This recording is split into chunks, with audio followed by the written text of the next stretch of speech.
ټول خلک راغونډو تماشې کوله خو د اوچتولو څوک چا کې جذبه نه وه. دغه دوه د ملګري وو چې د اسنین یې اوچت کړو او اسنین یې وړو.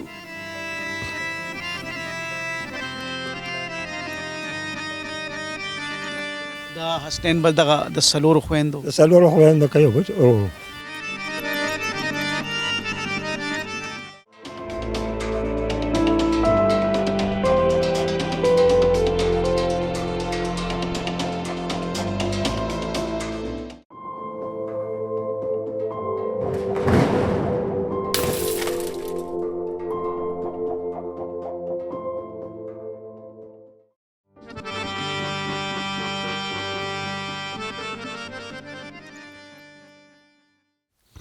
بسم الله الرحمن الرحیم.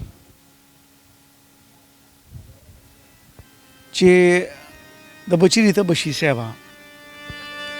نه دماغ ورې کار پریدي خبو خیاره خبو برابره خو د بچی ته ودانه ساکسی له یوسی دا بچانه ټول ډیر غټي امر جو پروګرام کوم مې د پلان د پډیر محاذور باندې د خپل بچو د پاره د خپل کورواله د پاره زه پځه جنگ کوي دا واړه سينره غټيږي دینه چې چینار لختي جوړیږي نو صاحب هغه مالیار اکثر ډیر کمزور شي او ډیر ضعیف شي. بیا پزوف کې چې کله اندی د چینار د لختو ته ګوري نو بس دغه واحد ساش چې داجی صاحب دا کګملا لګنی غوي. حسنین ته د کاکاجي زو او بل زیو بسو هغه لاړو او ماشو حق ورسېدو.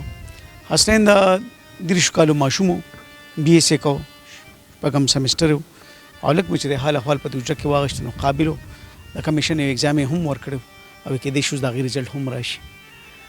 دا ماشوم د رزلټ راشي په کور کې بیا یو قیامت. والد صاحب نیکو تر قام قبیله دا ټول ولاړ دي او دا کیس د میا ګجرو ته د زرا کو پرو باندې واقعیا شوی دا پرونه درې مو هم کوشش کو چې درې مل راشو مو په دعا کې شریک شو بخنه غواړو بڑخته پکې لاړو ځکه چې دا واقعیت هر ډخته دي په مختلف شکلونو کې. الله تاسو له صبر درکړي. اجي صاحب ستاسو کېدو زما ورارو چې دا دوړ د ماتره زامن دي. دا حسنین بل دغه د څلورو خویندو که یو بچ ورور. دا څه واقعیت شو اجي صاحب؟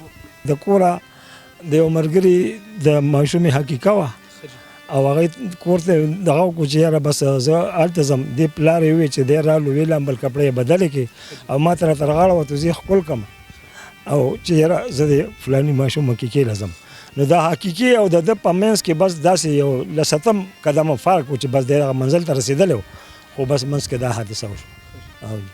دا ډبه وه جي؟ دا جي ډبه وه. ډبې واله چې حسنیان ووالو نو ډبه م ودرېده او خوا ټرالي م راله هم ولاړه وه. د ټرالۍ والا ته چې دا تا ووالو ده ورته چې بس ټوله دنیا ته ښکاري چې هم تا ووهلو خو نورو خبرو سره به ګورو د ده د وړو ضرورت دی. نو ده خپلې ډبې له ویډیو وکړه او بس خپل ګاډي کې کېناستو او دی ووي چې ما سره زه نه شم وړی هسپتال ته نه دی وړی. دی د محلي خلکو را کړی دی هغه ویډیوګانې ټولې موږ سره موجودې دي او ما ته ګورې په غېږ کې نیولی دی بل کس موټر سایکل باندې سور شوی بل مخکې منځ کې دی شاته نیولی دی.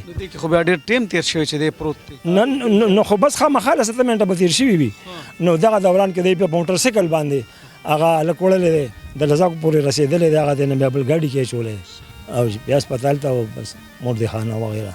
په کوم ځای کې بیا په حق ورسېده؟ دی په لاره کې ملګري وایي چې داسې دی له فرلنګ مزل دومګو وکړو نو دی په حق ورسېدو. نسي ووي چېرې زه چا والم نه نسیم نه دی ویلي هغه خو شیانو بس بېقراره و ټول د وینو رنګ بنګ و او دی والی او مخ نه په ډبې ګاډي ته یې وردولې او بیا د اوچتولو هم دی چې یعنې د مسلمانۍ دی اړو دا خیال ونه ساتلو چې دا یو انسانیت دی او همدردي ده او ټول خلک راغونډو تماشې کوله خو د اوچتولو څوک چا کې جذبه نه وه. دغه دوه د ملګري وو چې د اسنین اوچت کړو او اسنین یې وړو. اجي صاحب دا خلک بدل شوي دي ډېر او بې حسه شوي دي چې کس پروت زخمي پروت نو خلک اوچتوي نه چې په ټایم یې ورسوي. هر سړی اوچتوي دا خو د انسان و چې یو ځناور هم چې نو ګاډی ووایي که نه نو هغه هم یو افسوس له ورشي که نه. دا ټول د الله پاک چې نو پیداښت دی او دا ټول ورخونه دي که نه او دی داسې چې نو زما له زوی بېقراره وغورځولو. ستا نور بچیان شته؟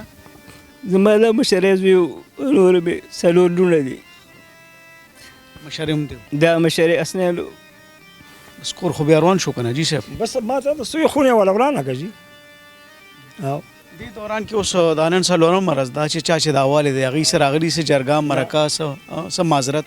هغه یې نه دي راغلي او کوم ټرالۍ والا کسان چې دي که نه نو هغوی 3 ورځې زمونږ دعا له راغلي دي. مونږ ته یې دعا کړې ده. 100 کسان راغلي او بیا تللي دي. 3 ورځې پرله پسې هغوی راغلي دي. خو دی نه دي راغلي. وایه جي صاحب ستا هم روار نه دی؟ څه ویل غواړې جي صاحب؟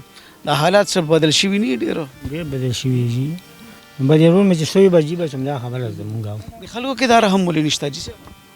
بس رحم اوس خلکو نه بیخي اړو ختم شوی دی. دا د مشرۍ زوی دی د ده ګټه وټه هر څه هېڅ هم نشته جي. بس دا کمشر زو دغه تعلیم یې کولو دغه په ټرالي به زه کراس کړې وه خو نه بې ډبره هغه ډبې والا مو سره ډبې ته یې لوکټ کړې نه ده. دی مخامخ وهلی دی. بیا هغې نه پس ده ډبه رستو کړې ده ډبې غاړې ته کړې ده. خپلې ډبې له ویډیو وکړه او چارج یې ښې 3 ورځې کې هغې مخه مونږ نه صحیح کړې. څه وایې جي صاحب تاڼه هم څه وایي؟ نو بس تاڼې والا خو بس هغه چې کوم مونږ راپورټ کوم وکړو نو بس ما حل په حل دی. بس اوس معلومات یې راته باقي نور نشته دی. لا تلې ورځ ده نه پلار یې څه حالت وي؟ بس پلار سره جي د خبرو شان نشته ستا د وړاندې دغه ولاړ دی. خامخې هم جاړي او که دې خامخې هم جاړي ټول هلکان جاړي. پردي هلکان دا کاري چې پرون څونه هلکان راغلي چې ټول داسې جړل چې والله یو کس دلته کې دا دیګونه میګونه خلکو راوړي وو دا ټول هر څه پاخه کړي وو دا ټول هر څه یې واپس وویشل دي کورونو کې او چارو ټایم نه ده خوړلی. څه به دروغ وایم؟ او دغسې دا پلار هم دی ما ته وګوره شپې هم جاړي او د ورځې هم جاړي ما ته او ټول خپله پردي غونډ جاړي. جي صاحب دا بچي دې بي ایس کو؟ بچې مې بي ایس کول به داسې شپږم سمیسټر او ټسټونه اپلای کړی وه که نه د دغې لپاره پولیس لپاره نو هغه هم پرچې ورکړې وې. انشاءالله اوس پې رزلټ راشي مخې ته او قابل خپل ښه وس کولو. مونږ سره بیا په پټو کې خپله منډه تړه کوله او خپل چې تعلیم لم ډېر وخت ورکړی. کور کې څه حالت دی؟ یو مور 4 لوڼه؟ بس کور کې دا یوې مور پاتې شو دا 4 لوڼه دي. باقي حسنین ډېر ذهین هم او دیندار هم ډېر و. خپل لمونځ درس سره تبلیغ په لار کې وتل د جومات خدمت کول د جمعې په ورځ هغه کې ډېرې خوبیانې وي.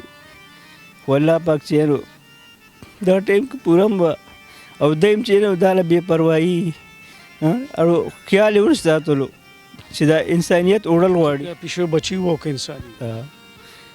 باقي فیصله هوټل فیصله والا کړې وه خو کم از کم چې دی نو دی خو زما زوی له منډه تړه ورکړې وه چې دی کم از کم تر د هسپتال هم جي رسولی وی نو مونږ باندې د اسمان غټ احسان او دی ما ته ګورې دی همدغه شان دی پرېښودی نه روان شو.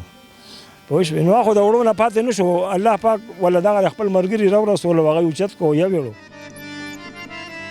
هر یو ډبې والا هر یو ډرایور چې کله دې ګاډي ته کښېنې که نه نو تاسو سره چې کومې سورلۍ ناستې دا هم مهم دي خو په دې لارې چې څوک ځي هغه هم ډېر زیات مهم دی. دا تا چې کم ماشوم والې دی دا د 4 خویندې یو ورور دا پلار به څه کېده ته اوس ژوند به سودرېده په کور کې به اوس هر اړخ ته هر قسمه خبرې کېږي صاحب خو په هغې کې به دا جړا او د سلګۍ زور زیات دي. دغه کور نه به کله هم خندا راوچته نه شي.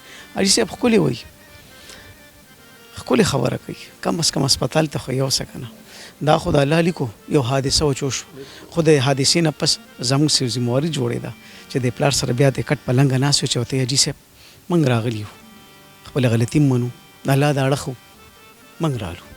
بس پر 2 خبرو هم یقینا چې د پلار به منلې وه. رب کائنات ته د چا بچې هم نه اخلي ځکه چې د هغې بچو سره د پلار ستنې ولاړي او دا ستنې چې کله ماتې شي نو سړی کور ته نه ګور ته ځي.